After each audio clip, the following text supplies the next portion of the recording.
මේ මොහොතේ ඔයා ඉන්නේ හිතින් වැටිලා නම් තප්පර දෙකක් අරගෙන මේ වචන ටික අහන්න.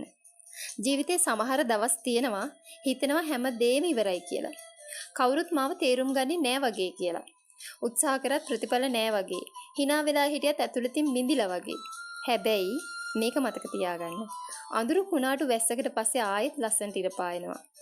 ඔයාද වැටිලා ඉන්නවනම් ඒකෙන් අදහස් වෙන්නේ ඔයා දුර්වලයි කියන එක නෙමෙයි. ඔයා ගොඩක් දේවල් දරාගෙන තවමත් ජීවත් වෙනවා කියන එක. ජීවිතේ හැම පරාජයක්ම අලුත් පාරක් පෙන්වන පාඩමක්. සමහර වෙලාවට දෙවියන් අපිව නවත්තන්නේ වැරදි තැනින් අපිව බේරගන්න. ඔයාට දෙයක් අහිමි වෙන්නේ ඔයාට ඊට වඩා හොඳ දෙයක් ලැබෙන්න වෙන්න පුළුවන්. ඒ නිසා Tamanව අතාරින්න එපා. ඔයාට තව හොඳ කාලෙ එන්න තියෙනවා. තව hina වෙන්න තියෙනවා. තව ආදරේ ලබන්න තියෙනවා. තව ජයග්‍රහණ ලබන්න තියෙනවා. මේ මොහොතේ අමාරු වුණත් මේක සදාකාලික නෑ. හිමින් ඉස්සරහට යන්න. පුංචි පියවරක් හරි තියන්න. ඔයා හිතනවට වඩා ඔයා ශක්තිමත් කෙනෙක්. ඒකාකාරී ජීවිතෙන් ටිකකට මිදෙන්න. ටිකක් එළියට යන්න. සබාදහම එක ටිකක් නතර වෙන්න.